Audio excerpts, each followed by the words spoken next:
Let's do it. Let's do it. Broadcasting from around the world, you're listening to The First 100, a podcast on how founders acquired their first 100 paying customers.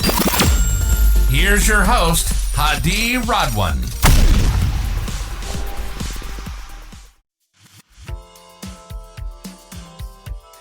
Good to have you on the show, George. How are you doing today, sir? I'm good. How are you?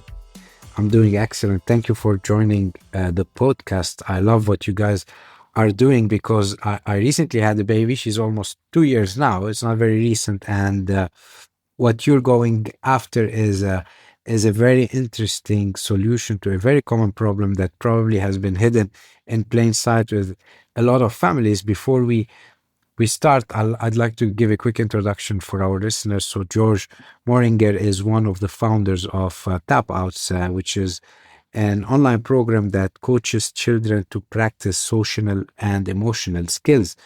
And your startup is basically in the mental health space. You've raised 3.2 million, and you're going after a very interesting market and a booming market because we've seen a lot of cultural shift towards transparency around mental health and well-being across all age groups. And it's very interesting that you guys are focusing on, I think, ages between 4 to 16. So take us to the top, George. Tell us, how did you come about building Tapouts? Yeah. So thanks for the introduction and thanks for having me. It's a very personal journey, actually. In my family, my middle brother's always been dealing with mental health conditions since I know him, since he was a child. And a couple of years back, I read this book about stress mindset. It's called The Upside of Stress by Kelly McGonigal. And I understood that the way you think about things influences how you feel. And that became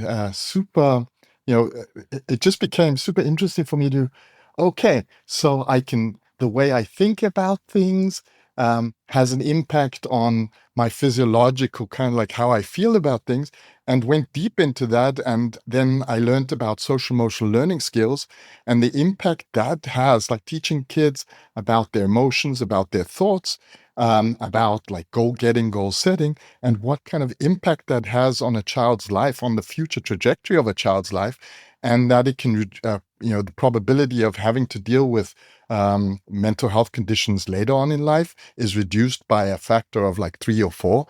And that was kind of like the fascination.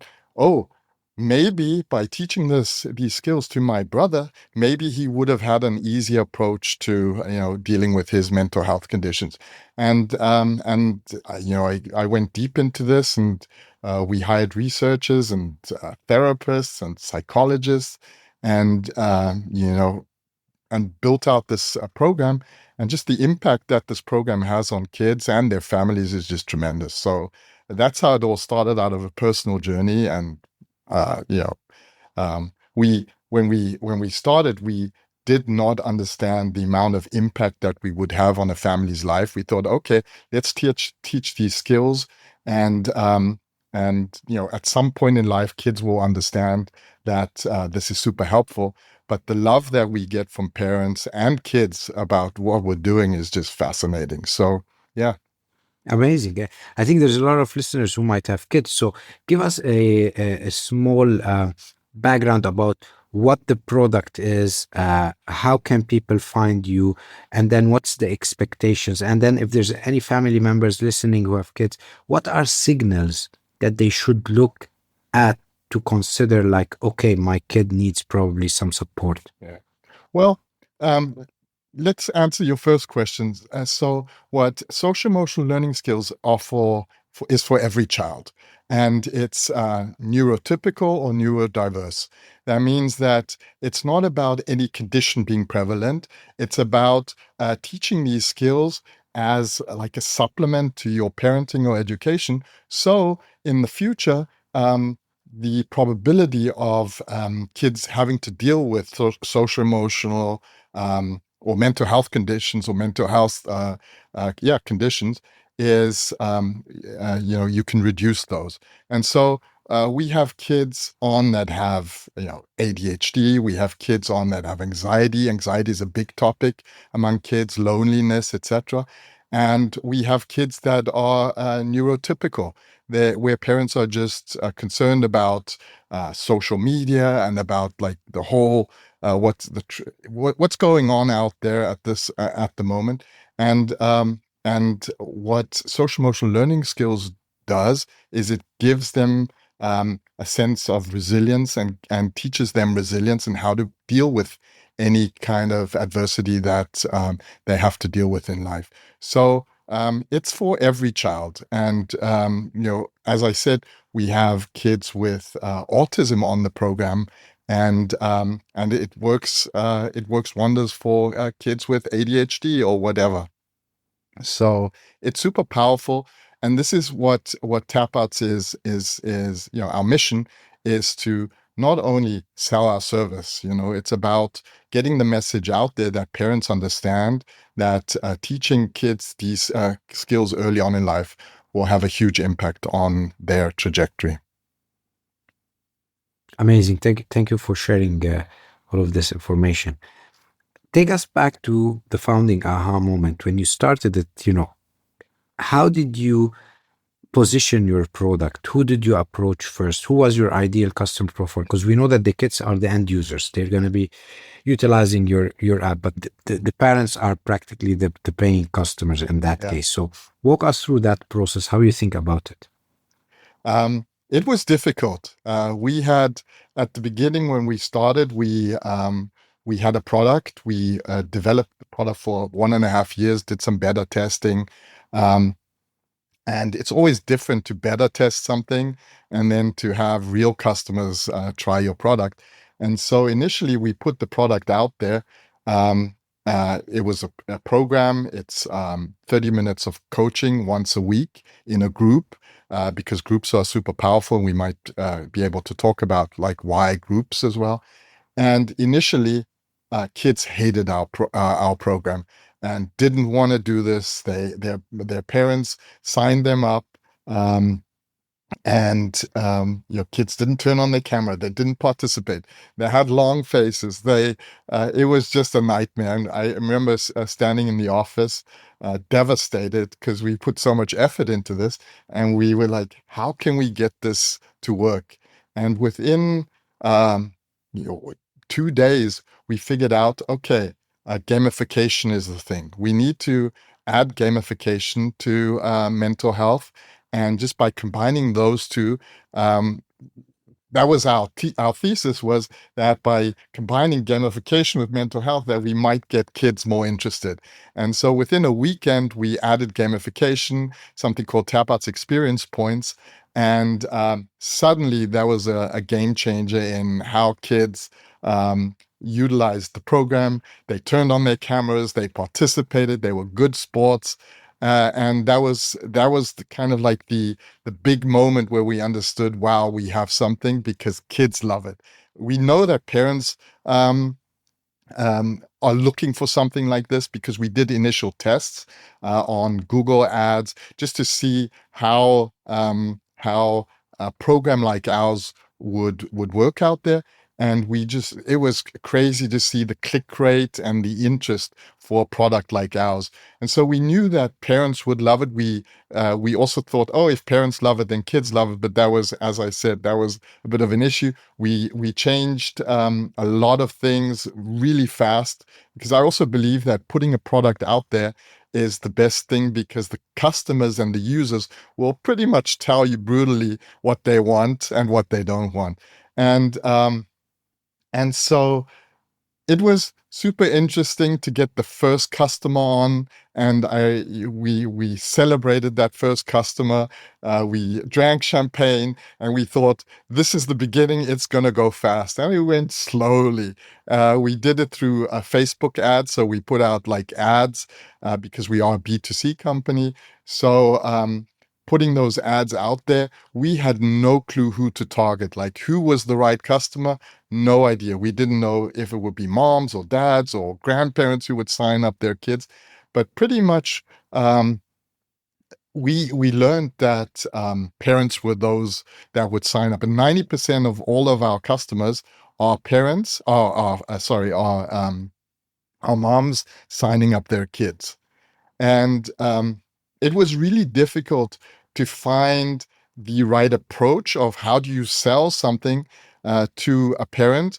And we're new. There's no competitors out there. There's no one offering a service like ours. So you have to explain this to parents. And I'm sure you know how this works. You put out a website. The communication on that website doesn't really explain what you're doing. So you iterate on that. You call customers. We were on the phone with moms all the time. I'm still, every day I talk to 3 or 4 moms, trying to understand like what they're looking for, their experience. But back then we were talking to moms and they had no clue what we were offering. So we had to repair the whole communication side of it before we could actually go out and turn on the advertising.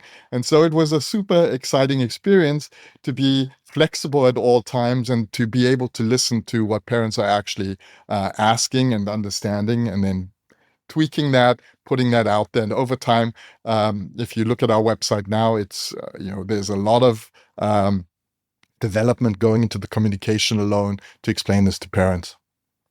Amazing. You talk about community and how to bring everyone together. Give us the masterclass version of how to build a community. What has worked for you? What are the key tips that you can give someone who wants to do this? Yeah. So when you're in the mental health or mental well-being space, trust is really important. And it's difficult as a new company to go out there and say, you can trust us.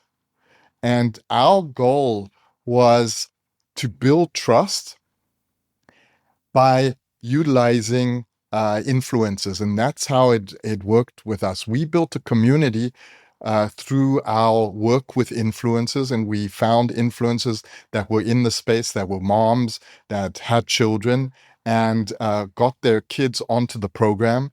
And communities built around those on those influencer Facebook pages around the program, and moms started trying out our program, started commenting on those influencer posts, and other moms seeing kids and parents just loving our program got the whole thing moving. So we outsourced the community building to influencers that had a following, that could that just built that trust framework where moms could then trust that influence and then come onto our program and try it out for themselves. So it was interesting how you build trust, and that it's difficult as I said, as a startup, to build that trust and then hope that you can initiate trust out of your own doing. So it's good to outsource trust sometimes, get people on your program, into your service, and get them to experience it, and then kind of go out and spread the love. Yeah, absolutely. That's a great insight. I mean, you're an app at the end of the day, and if the end user churns, which is the kids, and you mentioned they might not be always interested in screen time, then you lose customers. How do you manage, convincing also the kids to stay for a prolonged period of time? And how long is the program usually? Is it ongoing, or is it just for a period of time? It's ongoing, the program. We have the magic is that in those first sessions, we show kids the prizes that they can earn by participating, and that's how it works. We kind of bribe kids into mental well-being by showing them they can get mystery boxes, they can win Polaroid cameras, etc. And that gets them super excited. So that gets them started in the program. But then within like 2 or 3 weeks on the program, the community aspect becomes super powerful, because they're in groups of 8 to 10 kids from all over the country, and they start building friendships with these kids in the group. And that becomes like a really powerful moment for them to just keep on going. So we have those Tapouts experience points, which are the initial Kickstarter, and they love those points, but also just the group in itself and the coach and the whole experience is something that gets kids, keeps kids going on the program. And we've had kids on the program for since the beginning.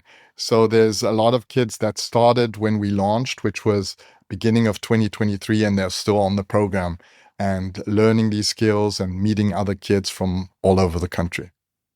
Amazing. I think from your profile, you're not in the psychology space or behavioral science space. You haven't studied that part.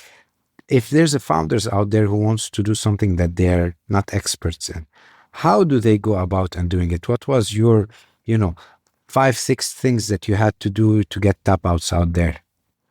So the core of doing things is doing things, right? It's just like starting to do the things. And I read a lot. I became super interested in this. I understood that I would need help. And so we hired amazing people in the space. Um, and and it's actually good to come from another um, and be outside of this world um, and have this naive approach to a new domain, because what happens is initially when talking to therapists and psychologists, everyone said you can't do this in 30 minutes, and I was always like, we want to have something that is exciting and it's efficient and it's fun. And everyone said you can't do it. You can't do something in 30 minutes. You can't teach kids mental well-being in 30 minutes once a week. But I said, let's try it. Let's be super precise in building out every one of these sessions. Let's focus. Let's and build out an exciting experience in 30 minutes. And let's at least try it. And so we put it out there. And that was the perfect solution to offer 30 minutes once a week, because kids are never bored. They come in, it's so easy, it's 30 minutes, but they learn one specific topic per session. And and I do believe that just the approach of coming in from a different domain is a super powerful approach to doing something. And then you just have to be resilient and understand that you need help, and that there's help out there, and you need to find the right people to guide you and build out whatever you're trying to do. So I think it's super exciting to come into a new domain and bring some fresh wind into that domain. Amazing. One principle that you live by that has served you well in your journey, can you share one with us? I would say the principle that drives me is just never to give up. It's freaking tough to build a company, as every founder knows. And so the idea of not giving up, and I was a rower, so sports is really important and has guided me to know that you can achieve far more than you believe you can achieve by just not giving up. And I think that's the core, is like not giving up, having a flexible mind, because as a startup, there's the market will tell you things, and you have to listen to the right things, and you have to be flexible, and you have to iterate. And so those are the two elements that I think are really important for every founder. Amazing. We have a new section in the show where yourself would ask a question for the next guest. Anything that is on your mind from business perspective, maybe an advice, maybe help in certain things. Is there a question that you would like to leave for the next guest? The the question I always ask myself is, would you have done it differently? If you had the chance to start again, what would you have done differently? And I think that is always a good question, because I know my answer is I would have not done anything differently, because I don't believe in looking back and saying, oh, we should have done something differently. I believe where we're at the moment, we've learned so much, and it's always looking forward and what can we do to deliver a better service, a better program, forward looking, rather than just like looking back and saying, I would have done this and this different. So we're all just like, it's stacking up experiences over time, and that's the exciting thing about building a startup. Amazing. Thank you for sharing this. We'll put it in the show notes for the next guest. What's next for Tapouts? Well, we are at this point, we are in hyper growth. We are building out the operational infrastructure to be able to cope with the inflow of users. Our goal is to be at close to 6,000 users by the end of the year, which is around 600 grand in MRR. And that's what we're doing. There's, we need to hire coaches. We need to build out the scheduling infrastructure. We have an amazing team in Manila in the Philippines that does customer service for us and assistant coaching for us on the platform, because every one of our sessions, there's always 2 grown-ups in every session. So just building out the safety of the platform and the operational infrastructure, that's kind of like what we're focusing on. We've understood how growth works. We know how that engine works, and it's not like one channel. It's a blended growth machine that we have, and so we're ready to turn on that machine or that engine, and just like have that infrastructure in place. That's what we're focusing on at the moment. Amazing, George. Thank you for sharing your story.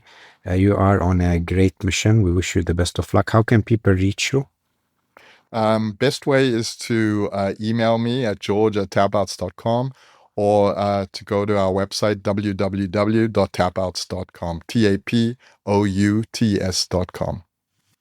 Amazing. We'll put all of this in the show notes. We wish you the best on your journey. Thank you so much.